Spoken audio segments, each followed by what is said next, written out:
Hello and welcome. You are listening to Gay with God, a safe place for us to share our stories and support one another. How long did we know? What challenges did we face? Did we lose our faith? When did we find our way back home? Are we still searching? The stories you hear in this podcast will melt your heart and can strengthen your belief that in God, all things are possible, and you can be authentically gay with God. I am your host, Midge Noble, and I am very honored that you are here. Hello, everybody, and welcome back to the Gay with God podcast. I am so excited that you're here.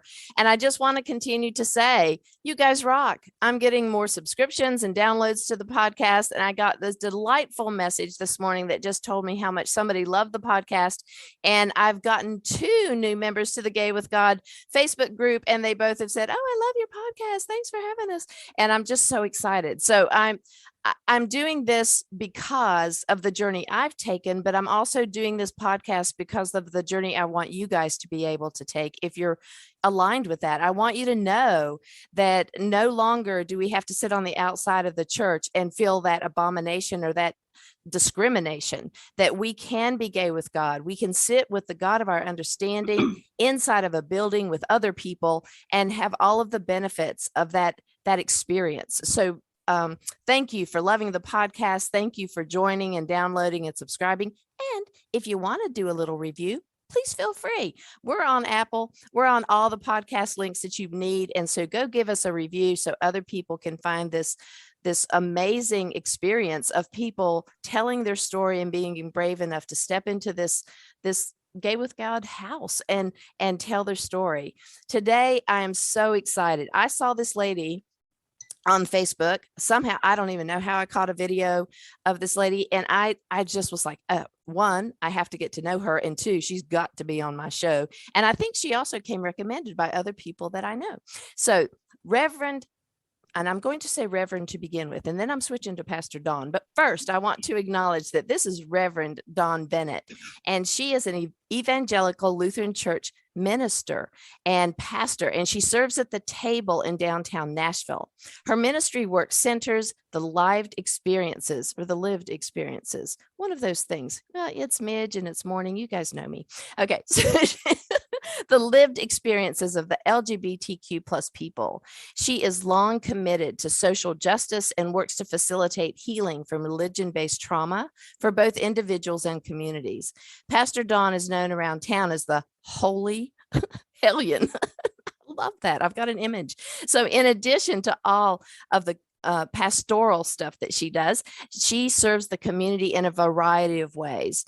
She attends named church court and accompanies people for gender affirming surgeries. She raises funds for local nonprofits. She prays at public events. She gives rides and delivers food boxes and keeps public officials on blast for nasty legislative bills.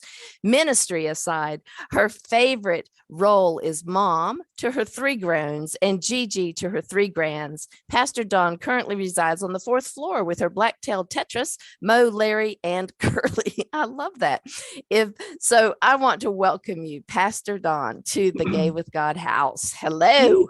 Good morning. Grace and peace to you. It is such an honor and a pleasure to be here. I'm so excited about the things that we're going to talk about. Me too. So with all of that, I just want to say, I know I botched the bio, but there's grace in everything we do. And people, perfection is highly overrated. And I promise if you're above ground and still breathing, honey, things are just going to happen. So, my mom always says, by the grace of God, there go I. There you go. Of course, my mom didn't coin it, but you're exactly right. If we're above ground, God's grace is a requirement. That's Thankfully, right. I'm Lutheran. Yay, you. Okay, so I don't want to waste another minute. I want you to feel free to tell us your story. It's interesting. I was thinking and praying this morning about some of the things that we might talk about. And I thought, gay with God. And I thought, you know what? I don't know that I've been so much gay with God as God's been gay with me. Ooh, tell me more. The very first question you want to know is when I knew I was gay. And the reality is like my whole life. Okay. My whole life. I've been bisexual my whole life. And I never thought a thing about it, to be quite honest, until probably 10 or 11 years old. And even that was a little bit uneventful. I was like, okay, I like boys and girls. Yeah, okay. The world is filled with boys and girls. Of course, that was the language I had back then. Now I say the world is filled with people. But nonetheless, I never once have felt that God was sideways with me. From the very beginning, I have always felt in my heart and in my life that God loves me, and that I was created by God with this little teaspoon of love, And so even as a little child, I never had shame and I never had guilt about myself. That's not to say that the world around me wasn't riddled with those things.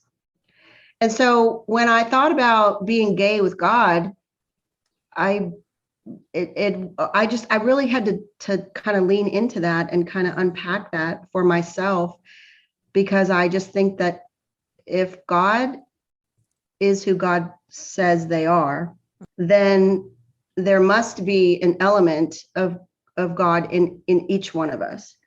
And that means that people who were born gay and lesbian and bisexual and intersex and asexual and bisexual, that God is innately part of who we are.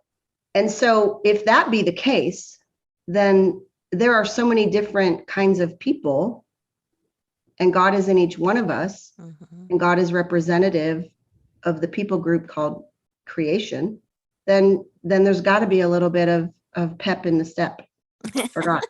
I mean, he, she, they has to be wearing multicolored loafers or something. I don't know. I love that. I love that. I don't know. I'm getting too theological for 9 a.m. Was it 9 a.m. where you are? Yes. Okay. Yes. Well, that's earlier than me. So bless you. So you alluded to the fact that you've always been settled in yourself. And I love that. And I'm so happy for you. The world, of course, like you also alluded, is not always that way. Where did you find pushback as you were coming into your own authentic self? Where was the pushback? The greatest pushback I experience is currently. Currently. So I'm an ordained pastor in the Evangelical Lutheran Church in America, the largest Protestant denomination, also the most white. And there are lots and lots of Christian sex denominations that do not welcome LGBTQ plus folks into ordained clergy. And so the greatest pushback that I get is current, right? It's very, how shall we say? It's not problematic for me, but it's problematic for a lot of people, public people and clergy people, that there is a female clergy person who is also bisexual, who also requires myself to stay public about my call. That was one of the promises I made to God, and one of the promises I made to folks that I serve, and one of the promises that I made to myself, that I would not hide anything. And God calls me to some pretty difficult things some days, but the promise that I made, I have to keep. And so the pushback that I get is from parts of the public, whether that be, local, state, country, global, who simply don't believe, and I did my air quotes, don't believe that being a bisexual female clergy person is a thing, right? That I am an abomination, and that I've received a lot of email that says, you've disgraced the collar. Ooh. Yeah, I've disgraced the collar. And I think to myself, I would love for you to meet the God of grace. I would love for you to meet my God. And I don't mean God of the Lutheran Church. I mean God of the people. God of creation is a very graceful being. Even with God's self, God is graceful. God was graceful with Jesus. right? And so it's important to talk about the blowback, but it's also important, I think, to say that I don't do this work alone. I came into clergy life late. I came out publicly as bisexual late in life, and there are good reasons for those two things. I stay in the pulpit kicking and screaming. God knows that I'm a brat. I'm just a brat. I'm telling you, I'm just a big old brat. So I really cannot afford, spiritually, emotionally, psychologically, I cannot afford to sit in quagmire of the blowback of people who don't want to acknowledge that God's message could come through a person such as myself. I'm not called to defend that kind of rhetoric. I'm called to liberate oppressed people. Yes. And in our oppression, and we all have our self-imposed oppression with homophobia, but we also have the oppression of, oh, this person's in office, you get rights. Oh, wait, no, now you don't get rights. And that, never feeling as if we've arrived fully equal and seen. So for people who are struggling with the pushback, because as we're coming up and out of ourselves, that can stick, and it can change the trajectory of our lives. So what would you say from your own experience? How do you separate what you know about yourself and the pushback so that you don't stay in that quagmire? Safety first. Yeah. Always safety first. And that allow me to unpack that just a little bit. I do believe the God who created each of us wants us to be in the world, right? Because only by being in the world, and by that I mean alive, only by being in the world can our personal expression of God be shared with the rest of the world. That is God's heart for each of us.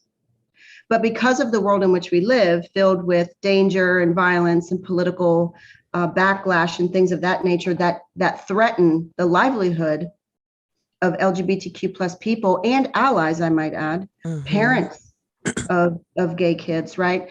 Safety has to be paramount. I told this to my son recently. I've got a 27-year-old transgender son. And during an interview we did together, and I just said, I'm so very sorry to have to reiterate that it's dangerous for people like you to be in this world. And so safety has to be paramount for you. And so you have to do whatever you have to do to remain safe. Now, we still tell people, I still tell young folks, as difficult as it is for you to be in the closet, if you are threatened with economic instability, if you are at risk of losing your food, your housing, your education, those are things that you need to make it to adulthood and to be fruitful in the world. And if those things are threatened in any way, I'm sorry to tell you, dear one, but the closet is the safest place for you.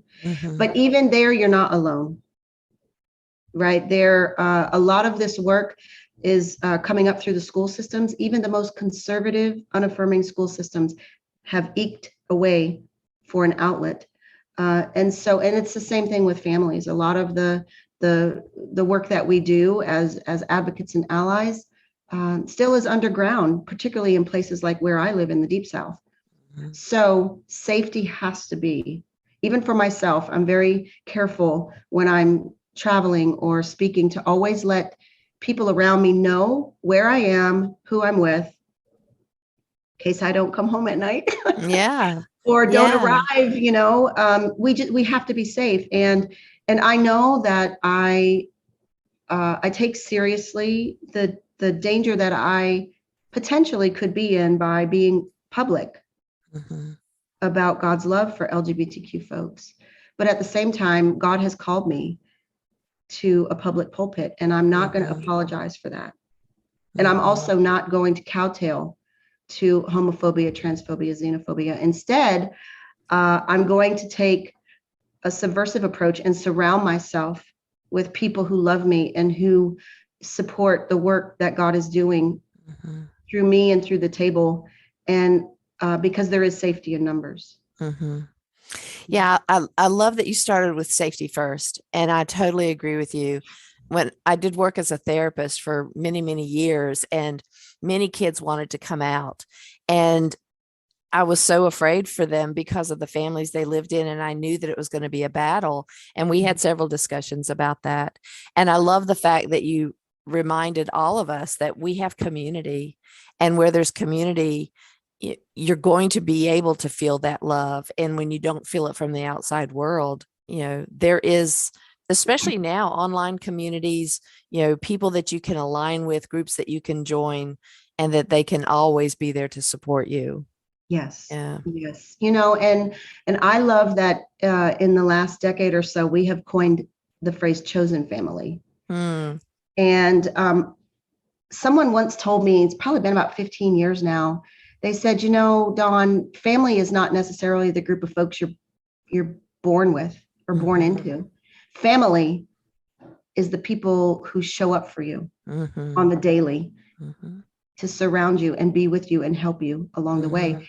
And I think as we become more acquainted with adulthood, and we differentiate from our birth families, if it doesn't always go as planned, there are people that we do find along the way that come alongside us and provide all kinds of help and hope. And so chosen family is just absolutely a requirement, I think, but not only for LGBTQ folks. I think when we think about chosen family, it's kind of a lateral thing, right? If you lose both of your parents in adulthood, say early adulthood, and you have children, then your children are no longer with grandparents. And so it's really common to find foster grandparents, and I think sometimes we pigeonhole some of these phrases that, like chosen family, it's become almost a marquee for the LGBTQ community, when really it's just the people that choose to be around you, and you choose to be around to share love and support. Yeah. Even families that are all heterosexual, that doesn't mean that you feel embraced and given the support you need. So absolutely, it's for everyone. Just like the God of your understanding can be for everyone, and that we don't have to worry about that as well. So as you were coming up, when did you said you came out late and you got the call late? How did that happen? So I actually, no, I entered the call late. I entered the call late because I was dragging my feet. Because you're a brat. Yes, I am. Well, mostly because when you begin to understand what God has in store for you, you're like, I think I'll take a pass. Can we pause that? Yeah. When I was younger, my dad told me a joke. My dad was I came up in the Catholic tradition, and my dad was a deacon in the Catholic Church, and that speaks a lot. Yes, it does. I was just going to say boom.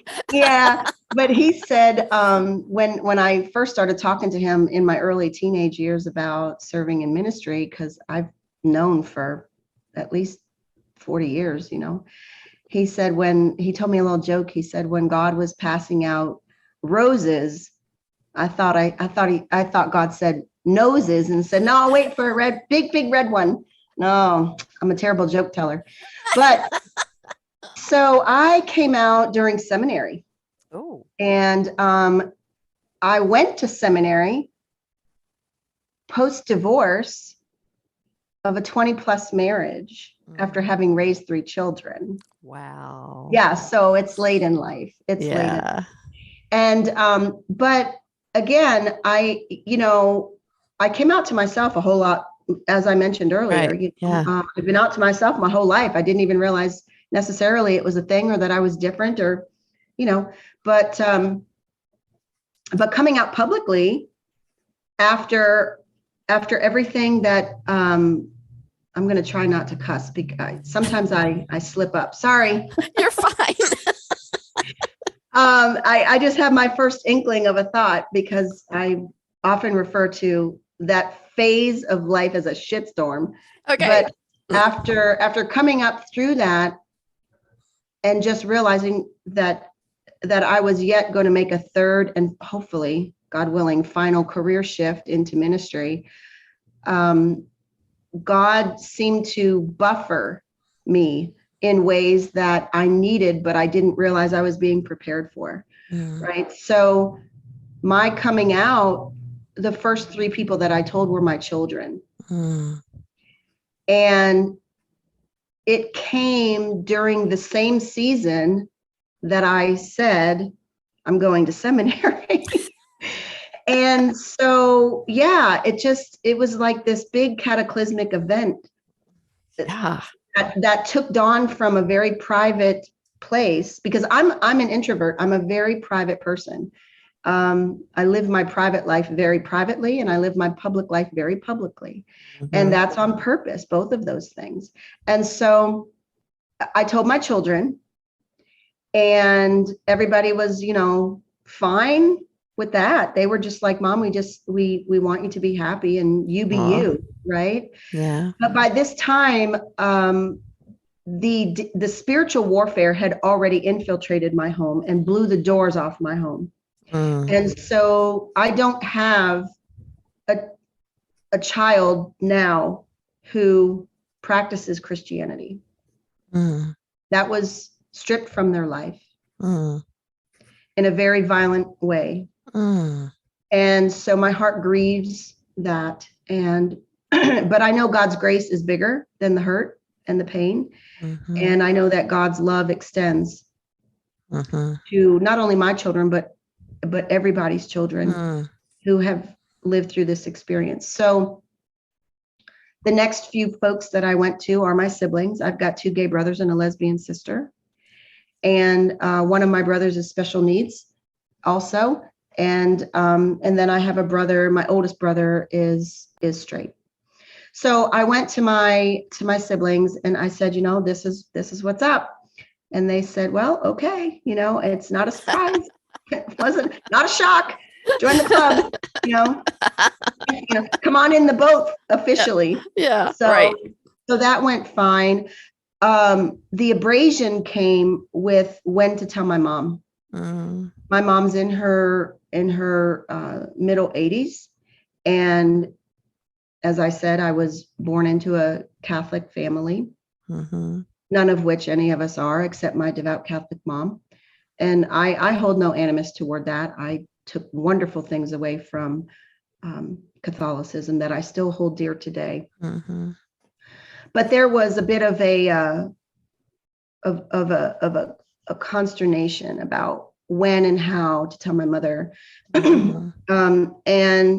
And so there was a bit of back and forth, and finally I just said, no, this is the time. And to be quite honest with you, I'm not going to say it went poorly. It just kind of, she heard me and she understood what I said. But bi erasure is not new news. Bisexual people experience erasure all the time, every day, all the time. And so I experienced bi erasure with my mom. And, but at the same time, she's still often trying to wrap her mind around the reality that she has a Lutheran pastor for a daughter. That's her biggest grief, right? You left the Catholic Church. It is her biggest grief. I believe it's maybe not a grief, but a heartache, because I think if there was anybody to hold out hope on that would practice a vibrant faith, it would be Dawn Marie. And the reality is that is true. I do practice a very vibrant faith, but that denomination does not afford me the option to do that. Right. On 2 counts. On 2 counts. Yeah. And so I could have stayed in lay ministry, but I knew that's not what God was calling me to do. And so in the late 80s, I transitioned over to the Lutheran church, and kind of grew up there, and I think in some small way, that was the wisdom of the Holy Spirit guiding me.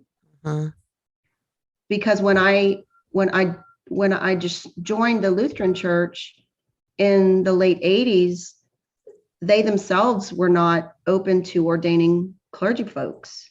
Oh, that didn't happen until 2009. Wow.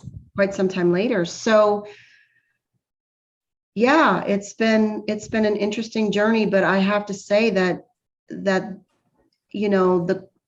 closer it came for me to do a couple of things, to come out, to go through seminary, to go through candidacy and ordination and take the call at the table. God has been very good to keep me surrounded by people who compassionately come alongside me and take me under their wing and help train me up. And I believe that that's what Scripture says. Train up a child in the way that they should go, and when they're old, they won't depart from it, right? And so I still consider myself a child. Even in my mid-50s, I'm a child to some of these older, more seasoned pastors who have, by God's great grace and by their willingness, helped to mentor and guide me, and will continue to do so. That's wisdom of the sages, I call it. I love that. Very, very thankful for them. Straight white men too, by the way. Oh my goodness, no. Most of them, yes. Most of them. It's quite a blessing. Well, you've come through so much, and even though you knew about yourself all along, those moments of coming out, and I actually said this to somebody just the other day, that coming out is not an event, it's a process, and it's an ongoing process. And anytime you come to somebody that you haven't met before, it's a process. When do you tell all of you? How do you express that? And how does that go? And I'm grateful that you had a huge support system within your family, as far as your siblings and your kids.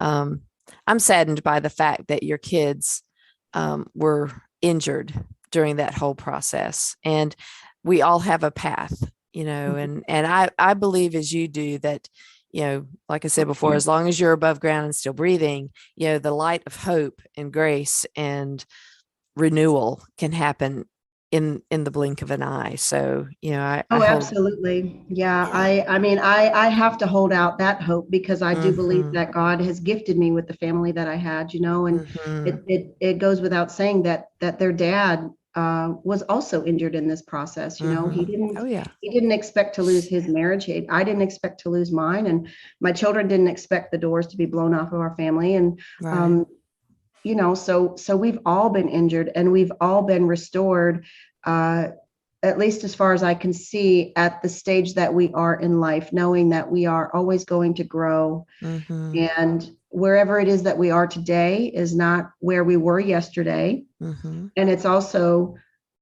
not going to be where we are tomorrow. And so that's what I remain hopeful about, and just know that God's grace and God's love comes in many, many shades. Many shades. Yes. So one of the questions I get a lot is for our brothers and sisters who are going through transition in the trans community. Somebody told me one time, and I thought this was brilliant, because I was searching, and I was still trying to find where I fit in the community of God. And I asked the question, what about people who are transsexual? What do you think God thinks about that? Because I was being told, no, you're in, okay, you can be gay and you can be in a relationship with God. And I said, and what about the trans community? Because I've always been told that God doesn't make junk, and that we're born and we're created by God. And I said, just help me to understand that. And this very sweet person said to me, and he was a priest, and he said, here's the thing, I don't have all the answers, and I have a lot of questions, but this is what I would believe, that if God created somebody and they were identified as a certain gender at birth, the only way I put that together in my head is that person has a higher calling to teach us to be understanding and compassionate. Because what better way for us to have to reckon with openly loving and being, affirming to someone than to have someone say, okay, I might have been born this gender, but I'm feeling internally that something's different. He goes, I know that God works internally. So if there's an internal question, it's because it was placed there by God. And anytime that God creates something, it's for our way to grow spiritually, emotionally, and as people. Yeah.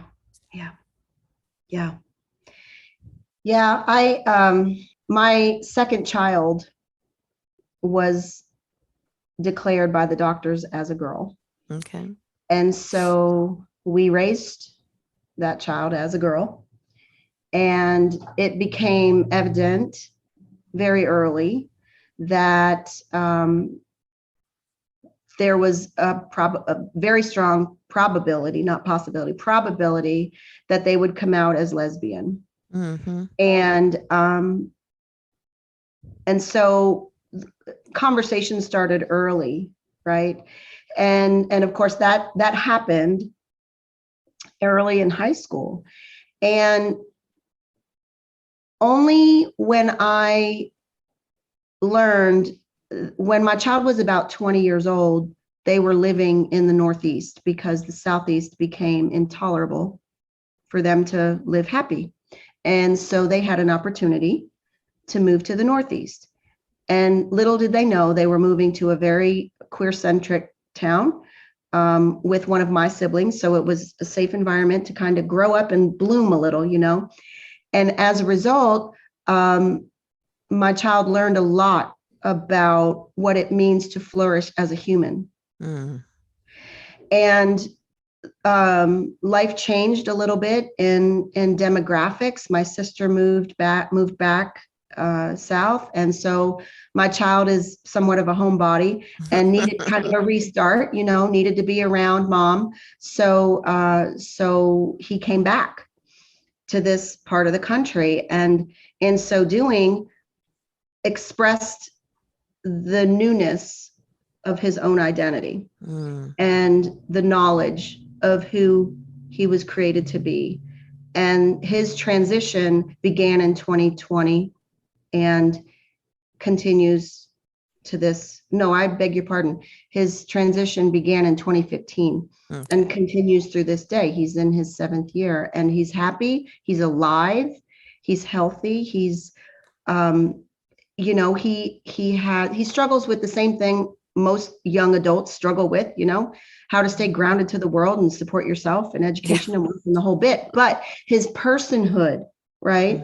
Other than carrying deep wounds of spiritual trauma, when you see him, his countenance says, I am at home in myself. Yay.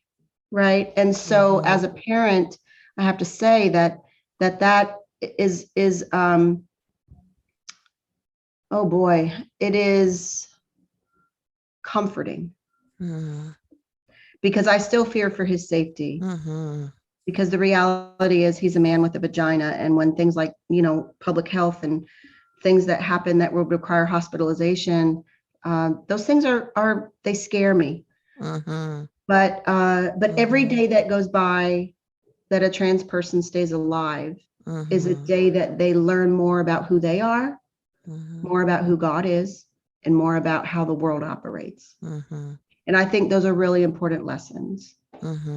I do think viewers won't be able to see it, but I'll be able to show you. I have this tattoo. I have this tattoo on my arm. Oh, nice. Okay. And the tattoo is 4 names, and they are my children in order of their birth.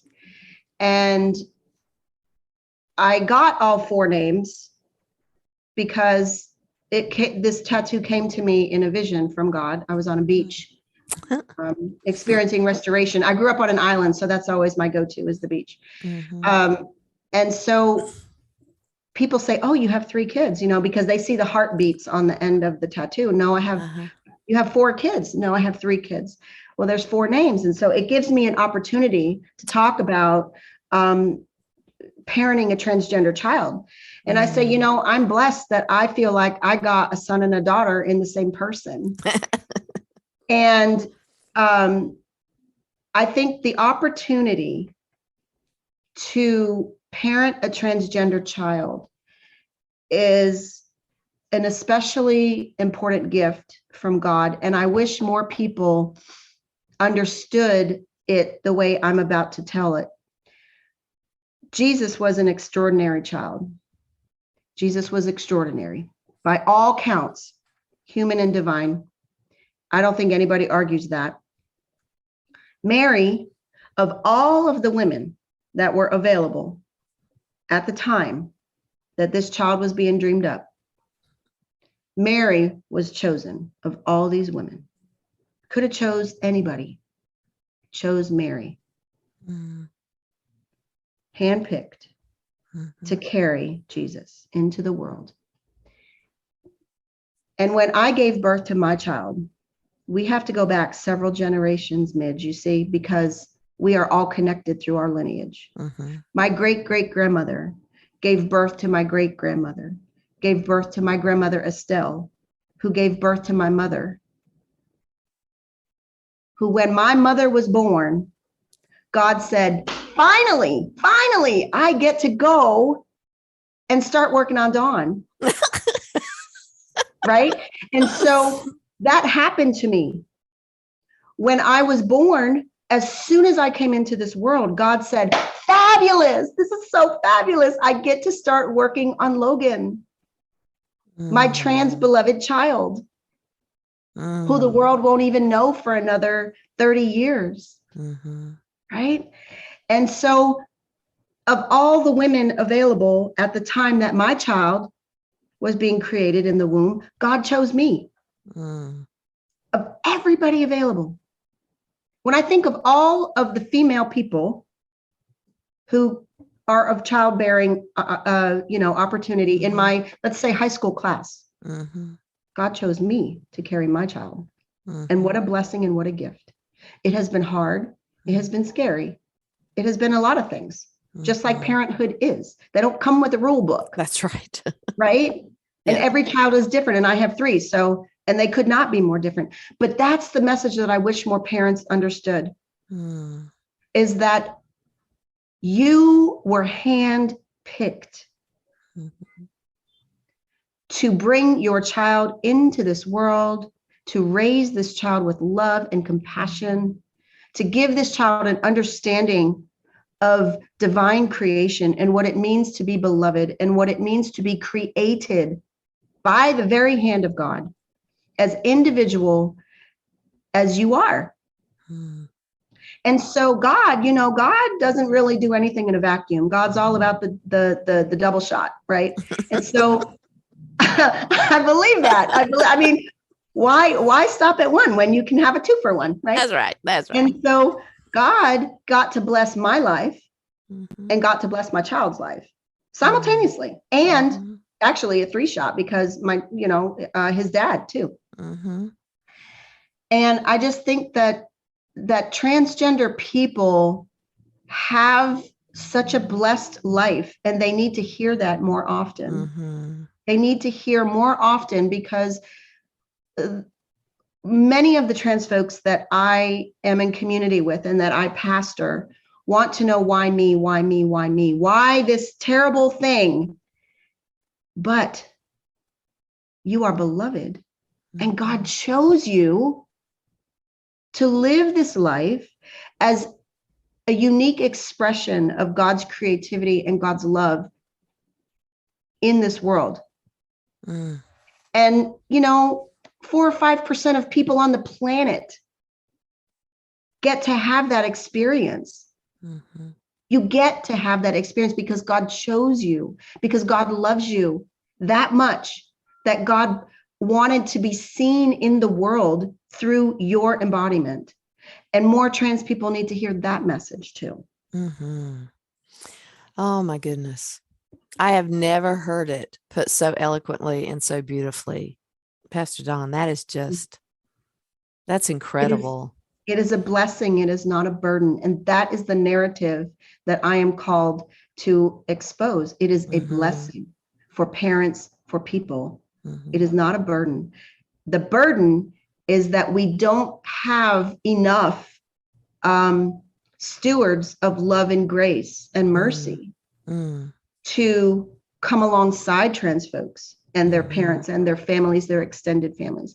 The burden is that we have legislation that is nasty and violent toward people who are different than the mainstream, right? The burden is that we have church folk who bastardize God's love and say things like you're an abomination. I've never said that. People said that. That's what I just said last night from the pulpit. Jesus didn't do this to you. People did this to you. Zealots did this to you, who have a misunderstanding of scripture and a misunderstanding of the wide breadth of God's love. There is room for everybody in this world. God made sure of it. Right? Well, and that is the saddest thing to me, because I hear this often, even when I talk to people about, how I was able to work my way back to an in-person set. Well, and then we had it. I'll tell you this. I mean, for over probably 20 years, I was out of church. I did Buddhism. I did crystals. I found my own spirituality and all the gifts that God could give me, but I just wouldn't say the word God. When I finally decided that I was really being pulled back to a traditional setting to worship, it scared the bejesus out of me, really. I was shaking. I thought I was going to throw up. My memoir that I'm writing now, I was going to call it Gay with God, Returning to the Pew Without Puking. But I like that title. I did too. A lot of people laugh at it, but then I was told that maybe not exactly that, but it is in the front of the book, because now it's like finding grace through my anger, my doubts and anger and fears. But it was hard to go back. And I told people, my story, and I've had people time after time after time say, well, I will never go back where I'm not wanted. I will never go back inside of a building. Why would I go back and worship with people who are hypocrites? And I think from time to time, we are all a hypocrite in one form or fashion. However, for me, being able to reclaim that faith that I felt was stolen from me was very, very important. Part of my recovery from that, I think, was to be able to reclaim that. And I love the fact that places like the Table, even the Episcopal Church that I'm a member of now, that I actually got confirmed into the Episcopal Church. Now, I was a hellfire and brimstone granddaughter, baby, from the pastor that I grew up with. So for me to go to an Episcopal church, all of my people are probably thinking I'm going to hell for that too. First, I'm going to hell because I was gay. Now I'm going to hell because I'm in an Episcopal church. But we found that in Asheboro, North Carolina, a beautiful body of people in this parish that are just living the walk of Jesus and loving. And probably not every 100% of the people there would agree that I can be gay with God, but they know well enough to keep themselves quiet. The majority of the people. So I hate the fact that people don't believe they can walk through the door of an appropriate, affirming church. Don't walk through the door of the people. We welcome everybody. Oh, no, you don't. No, you don't. Some of those churches don't. So I want to know more about the Table. I want you to talk more about this beautiful thing that you're doing in Nashville, Tennessee. Tell us more about the Table. Thank you. The Table is an interesting place. So the Table is underwritten by the Evangelical Lutheran Church. Okay. We have our own congregational ID. We are what's called a synodically authorized worshiping community, which means that I work at the discretion of the bishop, who is Bishop Kevin Strickland of the Southeastern Synod. And so we serve Tennessee, Georgia, Alabama, and Mississippi. I can't stop there because the Table was birthed. I was called to pastor the Table, to form the Table, create it, begin it, launch it, whatever you want to say, in January of 2020. And as you know, the world went into shutdown in March of 2020. And so, having said that, we went virtual immediately, as did every other place in the world, whether it be a place of a religious place or otherwise, you had to survive. Mhm. And so we ended up going national very quickly. I was unprepared for that. I'm still unprepared for that. But our tagline is grace and a place for you. Mm. I serve a spiritually, so 100% of our folks carry some type of religious trauma. Mhm. And I would say, I posit that 100% of humanity does carry religious trauma, because God is a scary concept, right? Humanity wants to know the facts, just the facts, ma'am. Humanity wants to know the facts, but the facts, even facts are relative, right? I think we've learned that in a lot of public arenas lately. But the table is a place where I only ask two questions as a pastor, and because this is what God puts on my heart. This is how I pastor. I ask two questions only. What do you need, and how can I help? That is it. It's all you'll ever get out of me. And the reason is because I ask, what do you need? Because it's my job as a pastor, it's my call to create a safer environment for you to come into my presence, for me to say, Midge, what do you need? Mm-hmm. And then it's my responsibility to create an environment where you can unpack whatever it is you need and want to unpack, and then be honest to say, this is what I need. Okay. The second question is, how can I help? I don't profess to know what a person needs until they tell me, and they won't unless I create that space. Right. I also don't profess to be the answer to what you need. How can I help? I don't know what help looks like for you, because it might not look like help from my lens, right? And vice versa. And so when I say, how can I help? What does that look like for you? And if I am the person to offer the help, I do. But oftentimes, most often, helping somebody comes in the form of a partnership. I consider myself a bridge builder.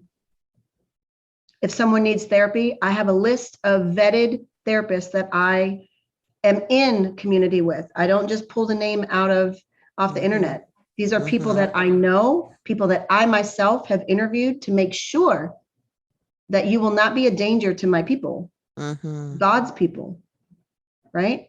Good and some folks need food cards and bus passes and clothing, and some folks need a recommendation, or they need a referral.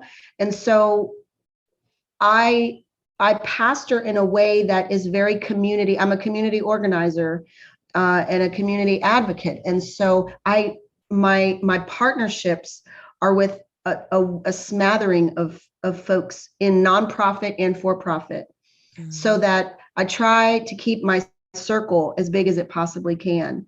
And so that when anybody asks something of me that I cannot, or I'm not the person, sometimes God says, Dawn, you're not the right one for this. This person is, this other pastor even. I've sent many folks to other pastors because they're looking for something that the table is not yet available to offer, because we haven't grown into that yet. Or the other context is going to be useful, right? And so that's really important. Lots of people at the table are part of two churches, a traditional church and the table. Nice. It's very non-traditional, by the way. But but the reason for that, and so to close that loop, I then go back to those other church leaders and I say, this is who we are, this is what we're doing.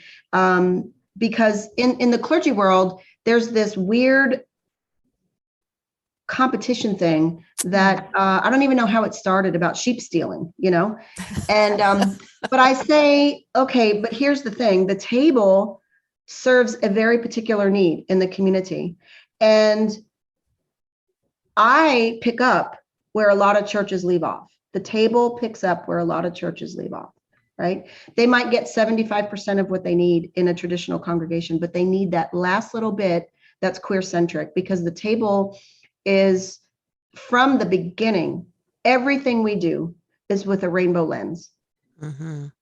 Mm-hmm. And so I'm filling a gap that other churches can't fill and don't need to fill, Mm-hmm. because LGBTQ folks are a minority, not a majority. Right. Right. And so, so people say, well, you serve the leftovers. Oh, okay. Yeah, I do. Because the things that we offer at the table are those leftovers that aren't fulfilled in other places. And it's perfectly great. Perfectly great.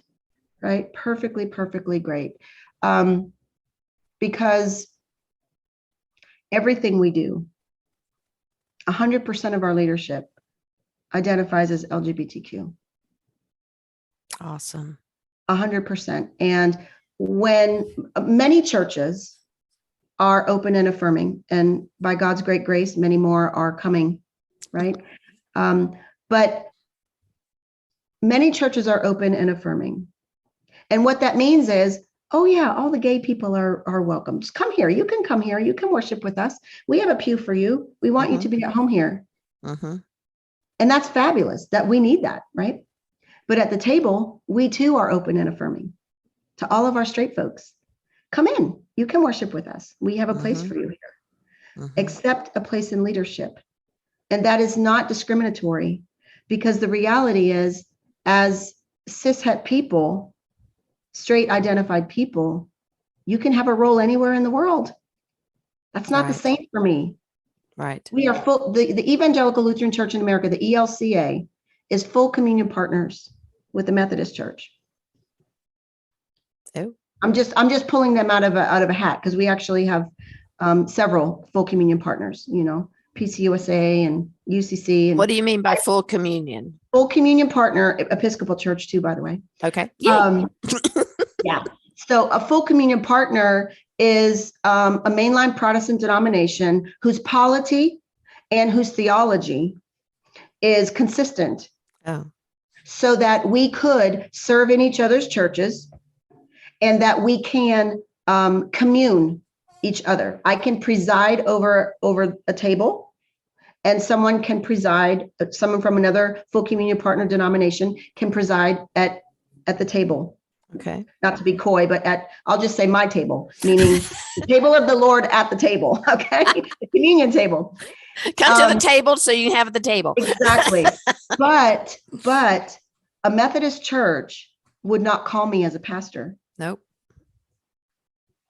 But we would call a Methodist pastor to serve in a Lutheran church, if that came to be, you know. And so there are places where people like myself are still not welcome or able to serve the call that I've been ordained into.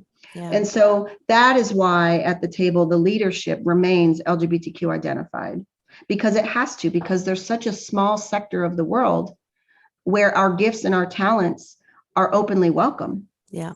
And so the table works very hard to create those spaces and maintain those spaces. Yeah. And our allies, we've got lots of allies at the table too. And we love our allies. As I mentioned, when we opened, I can't do this work without our allies, right? Right. But our allies come to the table and to support and to lift up folks who identify as trans, who light candles at liturgy, who identify as gay, who play music as ministry and offer those gifts. And so it's a very unique place, and it's very non-traditional. You know, people tell me, most folks say, well, Pastor Dawn, you're not like any other pastor. And I just say, it's okay. Yes. It's all right. Trust me, it's okay. Yeah. So, well, the table's not very churchy. I say, yeah, I know. And that's okay too. Yep. Okay. God said it was fine first. So it's just following orders. I just have to run with it because, you know. Yeah. It's interesting. It's a beautiful, interesting, eclectic place filled with God's grace. And if someone brings a need that I can't fulfill, if the table as an organization, as a faith collective can fulfill it, then we create it. That's how the community hope chest came into being. You know, a couple of our trans folks early on said, we want to give back to the community. I said, okay, what does that look like for you? And they said, well, we want to create a community closet where transgender folks can come and get clothes and shoes and accessories all for free and give it away. And I said, that's a fabulous idea. But the first thing I'm going to do is send you back to think of a different name, because the closet isn't going to work, because we're not going to have trans folks go in the closet, come back out of the closet. That's not going to work. Love it. Right. So they prayed about it and they came up with the community hope chest. Love that. And so for 2 years now, we have been providing food, clothing and shoes and accessories for folks who experience a barrier to resources. At first, it was just the transgender community, and now it's anybody. Yeah.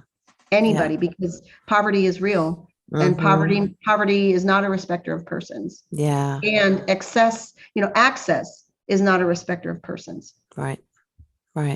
So, oh, what a light you are, my friend. What a light. Thank you. It's so good to be with you. This has just been wonderful. You know, I appreciate your willingness to call a queer clergy person to a public pulpit such as this. Well, and I appreciate you answering the call, not just to me, but the bigger call, because the light that you put out into the world and the amount of people that you can touch. And I am so grateful. When we talk about the pandemic and being grateful, those two things don't usually go hand in hand. However, I am extremely grateful that you had to go national so fast, because now people who are hearing this podcast can say, oh gosh, I don't live near that. Well, yeah, you do, because all you have to do is click a button and get on. It's wonderful. Yeah. It's wonderful. You know, one of the ways I tried to close the gap on that national thing is I went and I was praying about it one day, and I was like, these folks are our extended family, right? They're extended family. So I went out and I got a big classroom map of the United States, and it's plastered on the wall. And every Sunday night we invite our online folks to put their geographic location, their city and state, in the chat. And then we copy their name on a sticky and we pin them on the map. Oh, how cool. So the map is visible and there's lots of people on the map and it's growing all the time. These are our extended family. Yeah, because we love our extended family. And so I'm currently working on ways that we can be inclusive via Zoom for folks, for all kinds of events and things like that. You know, I figure if I can stay online for service on Sunday night, then via Zoom, they can come to birthday party, which they do. The Trans Support Gathering meets twice a month, and we've got people out west and in Midwest and Southwest and Northwest, and then right here in Nashville. You know, that is so awesome. That is so awesome. Yeah, when I was, the other part of my story that I forgot because I'm 62, but now I remember it. Oh, I can't wait till I'm 80. I won't even know what the heck I'm talking about. But I had just transitioned back into formal worship at the Episcopal Church, and the pandemic hit. And my priest got extremely sick. Like, he had to have a liver transplant. And I know. And he's recovering and he's doing well. But but I heard a person that was in my college. I went to a Christian college, and he said to me one day, this teacher said something about the unpardonable sin and something about, being mad at God. And so I raised my hand and I said, wait a minute, let me get clarification. So are you saying that if I've ever screamed at God or doubted him or been mad at God, that I've committed the unpardonable sin? And he said, yes. And I said, and you can't come back from that? Like, the unpardonable sin is like I'm going to hell? And he goes, yes. And I said, then why am I here? And he goes, I have no idea. And you know why? I'll tell you why. Because if there is a hell, and Bishop Elizabeth Eaton said this a couple of years ago, I loved it. If there is a hell is empty. Because if you read the creed on the third day, right? Just before the third day, where did Jesus go? Jesus went down. And then on the third day, he rose again. Jesus went down to clean the place out, to say, come with me. Right. I have a place for you where I'm going to create a Right. place for you. So Right. by God's great grace, if there is a hell, it's empty. It's empty. So, that as soon as that happened, his words came back to me. I thought, oh my God, I could have killed this priest. And we had a pandemic because I sat on a pew. And oh my goodness. and it's not that I stayed there very long in my head, but it did mess with me a few minutes. Sure. Longer than a few minutes, because it's just those messages. And that's why I love the fact that you talked about the grace and not allowing other things that people say to stick on you, because we're going to get those triggers. Those deep religious wounds don't just go away because all of a sudden you're gay and you're thinking God's okay with it. Right. That's like memory stuff that will be triggered. But when you're surrounded by amazing ministers like you and people that are going to support us in this journey, at any time, no matter how great we may feel about ourselves, there's going to be legislation. There's going to be something said. Yes. There's going to be somebody that we love that gets killed, and that spins all the way around. So we've got to stay in community. We've got to stay connected to each other and know where the people are that we are safe with. So, Pastor Dawn, I cannot, if I could virtually hug you and thank you so much for coming today. You are such a light, and you are welcome back anytime. If you guys got stuff going on and you need to, come on and talk about it, I'd love to have you back. So tell the folks before we end up here. Oh, wait, let me ask my final question, because I love this question. Okay. So when people come to you and they're trying to come out, they really still are connected to that belief that they cannot be gay, that they're going to hell in a handbasket. What do you want to say to them? What does God want you to say to them? I should have asked it that way. Every Sunday night, just after the benediction, I say to folks, beloveds, I love you. God loves you. And don't let anybody tell you different. Be well. That's how I end every service. And I think that what I tell folks, because I do have a fair number of folks who are walking the journey that you just described, it's filled with fear and trepidation. I say, talk to God about it. Even if you have to yell at God about it, God is bigger than all. God's got the biggest butt in the world. We always want to say, but God, but God, but God. God's got the biggest butt in the world, let me tell you. And so there ain't no pants big enough for God, okay? So talk to God about it. And I'll be quite frank. If I had a time for every time I cussed God out, and I mean seriously, with very vulgar language, I could not do what I'm doing. Period. It is not only is it not easy to be a human or a gay human, it's not easy to be a human, period. It's not easy to be a parent. It's not easy to be a CEO. It's not easy to be a pastor. It's not easy to live this side of unconditional love, right? But that's why we don't go alone. That's why we have a spirit who guides us. That's why we have a bosom that we can lay in. And that's why we have humans around us, people to help us, right? Get yourself in front of somebody who affirms you. That's the first thing I would say. Get in front of somebody who affirms you. I encourage my folks and anybody who will listen to talk to yourself in the mirror, to leave yourself messages all around your house affirming who you are, or who you think you are, who you believe you are, who you feel you are. Right? And then ask God for clarity, ask the universe for clarity, and just understand that clarity will come, because God's word does not come back void, but it's not always going to come in the form of human, an audible human. Sometimes it'll come in a sunrise, or in an animal, or in a flower that just miraculously blooms, or in a plant that you've been given the opportunity to nurse back to health that all of a sudden didn't die. Okay, I don't want to get all woo, but God's life force in the world is so much bigger than we give to. And so be real with yourself. Wherever it is you are today, God is with you. Even if you have believed that you have hit your rock bottom, God is with you. Neither death nor life, right? Right. God is there. Mhm. East, I've cast not only my love, but my grace and my mercy, my forgiveness, as far as from the east is to the west. Mhm. So even if you don't believe in God, it's okay to tell God that, because you know what? God believes in you.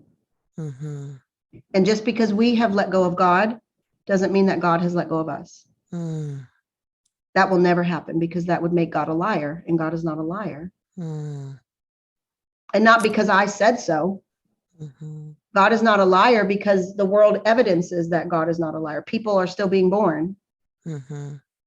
And as much science as we have, nobody really understands why. Well, and we don't know who made God. So, That's right. we don't have all the answers. And so people Mm, can't tell us no. definitely what the answers are, because we don't have them all.